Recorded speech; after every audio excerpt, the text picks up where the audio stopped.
The 10-minute talent rant is live. I'm James Hornick. I'm joined by Jeff Smith, and we are on the clock. The 10-minute talent rant is our ongoing series where we break down things that are broken in the talent acquisition and hiring space, maybe even pitch a solution or two if we feel like it. Before we dig into things, remember to subscribe to HireWell's YouTube and the Talent Insights podcast, where you can get all the replays of what we're going to do here on demand. This week's topic: what do I got to do to get some feedback around here? So let me just kind of lay this up for you here a little bit. People do interviews. Yeah, exciting stuff. People do interviews. They spend tons of time prepping for them. They get all kinds of effort put into it, and then they get no feedback. And it happens all the damn time. And I also want to say, so I guess my first question to you is, first off, what constitutes feedback, right? Because just saying that, we're passing, we're not moving forward, you're not a fit, that's not feedback. Okay. That's a rejection, but that's not actually productive, useful, actionable feedback for anybody. So I want to make that clear. Yeah, you might as well just say, I don't like you. Yeah. So Jeff, give us some examples. What would you consider real feedback? First, I think the idea of juxtapositioning against the selected candidate is just a good best practice, right? Talk about why you've selected somebody versus not selected somebody, and use it as a skills matrix. This person has, 3 to 4 more years of coding in this specific language on these specific platforms. And while we acknowledge that you probably have the aptitude to acquire that skill set while working with us, this other candidate, comes, ready baked for it. That's feedback. That is something that's constructive, that says, okay, I can match it against the job description. And as the candidate, if you're of right mind, you're saying, okay, that sucks, but I get it. Right. Other things are, if you really want to get into cultural stuff, companies, whether right or wrong, can say things and require things like you must be on site. You must, if you're thinking about more manufacturing type jobs, of course you have to be on site. If you can't make it on site, you can't do the job. Folks who can make it to the job are going to get that job. So, you just want to talk about and think about it in very tangible, skills centric types of stuff. I also think it's fair to throw in here giving specific examples of where people frankly blew it. Everyone's blown an interview before. Everyone knows what it's like. Everyone knows that. And I guess the thing is that people have to realize they don't get unlimited chances, because that's the thing that'll happen sometimes. If you don't point out, okay, here's where you didn't do great in the interview. We'll hear all the time. Someone says, well, actually, I have this experience. I don't accept that feedback, right? Well, it's okay. It's great you have the experience, but you didn't articulate that in the interview. Mm-hmm. They don't have unlimited time to keep giving every second and third place candidates more and more chances to kind of prove themselves. So I think that it's also important to kind of call out things if someone blew it, not because you're trying to rub it in their face, but just because you need them to acknowledge it's also a proactive way to help them, get better at future interviews. They don't make the same mistakes later on. Yeah, there isn't an endeavor for all of humanity where everybody bats 1,000. Every candidate isn't going to get every job. And, you got to be able to, if you're going to ask for constructive feedback as a candidate, you got to be ready to hear the real deal. Yeah.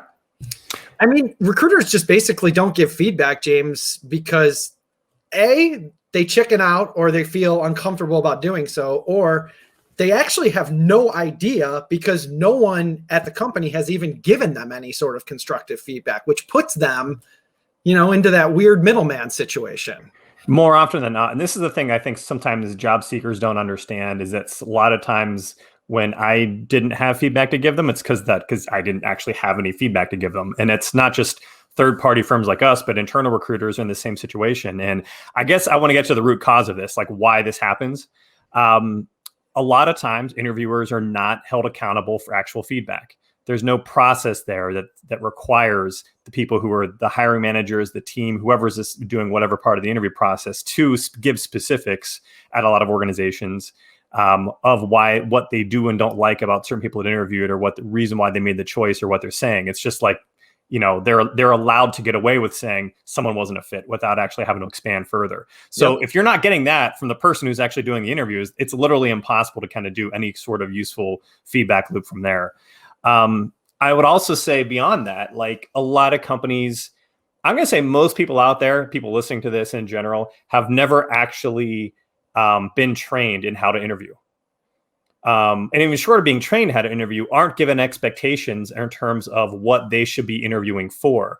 So, each person on the team might have different responsibilities for things they should be digging into, which also adds into this. If you didn't have an agenda of things you need to find out in the conversation, then obviously you're not going to have any useful feedback to give. Yeah, and it goes back to the part of the problem is a lot of these jobs aren't well qualified in the first place, so interviewers don't have any sort of skills matrix to work off of. So that's what inevitably ends in the idea of having to say as a recruiter and being very uncomfortable doing so, sorry, the team just didn't like you. Like, talk about an adversarial situation. We're talking, again, we preface this by saying you go through all of these hoops and all these steps, and that's the feedback you get. Like, no wonder recruiters get a bad rap, right? Because we are the messengers of that. Companies want to avoid this like the plague. Like, there are legal reasons for it, but there's also just lazy reasons for it. When they reject candidates, they hear complaint after complaint after complaint, and it gets tense. And what they're not realizing that by taking a few extra steps on the front end of things to find these jobs better and to give interviewers a better understanding of what they should be delving into, it will organically create better feedback loops and more constructive information for the candidate to use moving forward. All right, let's talk fixes real quick. And the first one I want to dump on, and this is not to totally shift the tables, but to throw this at candidates, right? Yeah. So your last point, there's a level of uncomfortability or there's a reticence to give feedback sometimes. If you're a candidate and you keep coming in second place every time you're doing an interview, you're doing something wrong. You just don't know what. If you're always if it's just never working out, there's probably something you're doing that you just need constructive feedback for. And not every company is going to just give it to you, right off the bat. What I would recommend doing, disarm them, make sure they realize you're not upset. It's not a big deal. You just need to help. Ask them why you blew it, ask and send them, appeal to their kinder nature to give you the feedback you really need, because they're just worried that you're going to blow up on them. I'll be totally straight up. So if you take that off the table, that's the one thing you can do as a job seeker to have a better job of getting feedback. Yeah, it's as easy as saying, "Hey, recruiter or hiring manager, whoever you're interacting with post, the process. I constantly keep coming in second place. Like, do you think there's anything that you can give me that might be the reason why?" Like, there's just easy ways of creating something other than I'm a good person for this job. I don't get it. Look, on the company side, James, please set some standards. Like, feedback needs to be tangible. It needs to be skills based. It needs to be specific. So when interviews go in, trained or not, that they're at least given some sort of specificity on the types of things that they need to be delving into. Again, this will create these organic feedback loops, and the process has to be baked in, and provided immediately. Like, that feedback loop just has got to happen quickly so that the candidate doesn't sit on a string. Recruiters, position yourselves within the organization so you have the credibility to create these processes, because they're not going to create themselves. It's not going to fall on the hiring teams to do this. It's not really their job to do this. It's your job.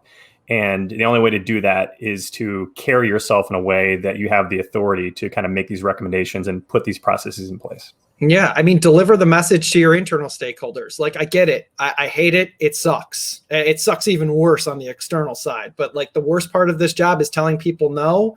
But if I go out and I proactively solicit this information from my hiring managers and tell them why it's important, not only does it go a long way in avoiding some sort of adversarial situation in each transaction, but overarchingly, it just creates a better brand for you. And we are short on clock. So that's a wrap for this week, Jeff. It's been fun as always. Look at that timing. I know. Everyone out there, thanks for tuning in to the 10-Minute Talent Rant, part of the Talent Insight series, which is always available for replay on the HireWell YouTube channel, as well as the Talent Insights podcast on Apple, Google, Spotify, and Amazon. Remember to subscribe. Jeff, thanks again. Great time as always. And everyone out there, we will see you soon. Happy interviewing.